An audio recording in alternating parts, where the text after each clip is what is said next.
بسم اللہ الرحمن الرحیم۔ وظیفہ فور حاجت کے معزز سامعین السلام علیکم۔ اہل بیت رسول صلی اللہ علیہ وسلم کی ایک بہت بڑی ہستی ہیں امام محمد باقر علیہ السلام۔ آپ ایک بار سفر میں تشریف لے جا رہے تھے، ایک غیر مسلم بھی آپ کا ہم سفر ہو گیا تھا۔ چلتے چلتے اس نے امام محمد باقر کی ثقافت، اخلاق، تعلیم، تقوی، قناعت اور عبادت کو اپنی آنکھوں سے دیکھا۔ وہ دیکھتا جاتا تھا اور متاثر ہوتا چلا جاتا تھا۔ راستے میں کھانے کا وقت ہوا۔ اس نے امام محمد باقر سے کہا کہ آپ میرے ساتھ کھانا تناول فرمائیں، تو امام محمد باقر نے کہا کہ نہیں، تم میرے مہمان ہو، تم اپنا کھانا اپنے ساتھ رکھو، تمہارا سفر لمبا ہے، تمہیں آگے اس کی ضرورت پڑے گی۔ پھر آپ نے ایک چادر خالی بچھائی، پھر وضو کیا، نفل پڑھی اور اپنا دامن پھیلا کے دعا کرنے لگے اور اس آیت کا مسلسل ورد کرنے لگے جس آیت پر آج یہ ویڈیو بنائی گئی ہے۔ غیر مسلم دیکھ رہا تھا کہ خالی چادر بچھی ہے، کھانے کو کچھ نہیں ہے اور مولا عبادت میں لگے ہوئے ہیں۔ ابھی وہ حیران و پریشان یہ سب دیکھ ہی رہا تھا کہ اس نے دیکھا دور سے دو گھوڑے سوار آئے اور ان کے ہاتھ میں کھانے کا سامان تھا۔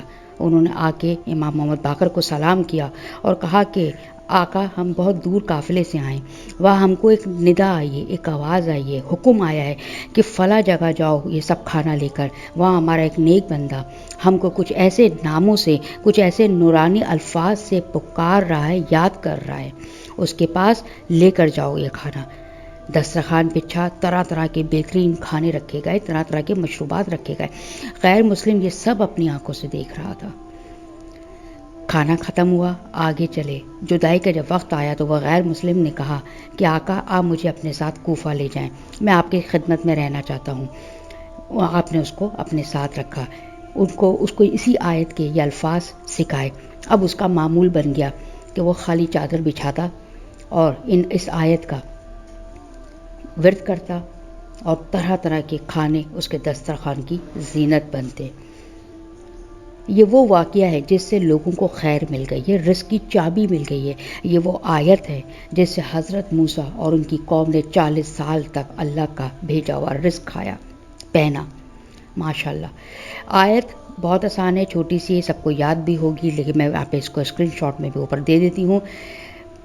پارہ 28ویں پارے میں سورہ قصص، اس کی آیت نمبر 24۔ ربی انی لما انزلت الی من خیر فقیر۔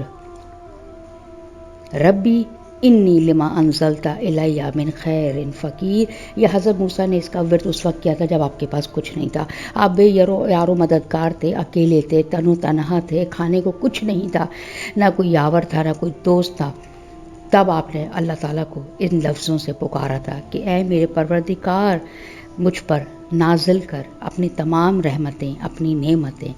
میں ایک فقیر ہوں، محتاج ہوں، ضرورت مند ہوں۔ یقین مانے یہ وہ آیت ہے جو آپ کو بیٹھا کے کھلائے۔ اب یہ وہ وقت تو نہیں کہ آپ دسترخوان بچھائیں گے اور پڑھیں گے تو اس طرح سے نازل ہو جائے گا، بلکہ ہوگا اس سے یہ کہ آپ کو پتہ نہیں چلے گا کہ کیسے آپ کے اوپر رزق کے دروازے کھلتے چلے جا رہے ہیں۔ ان جگہوں سے رزق آ رہا ہے جہاں کبھی آپ نے سوچا بھی نہیں تھا۔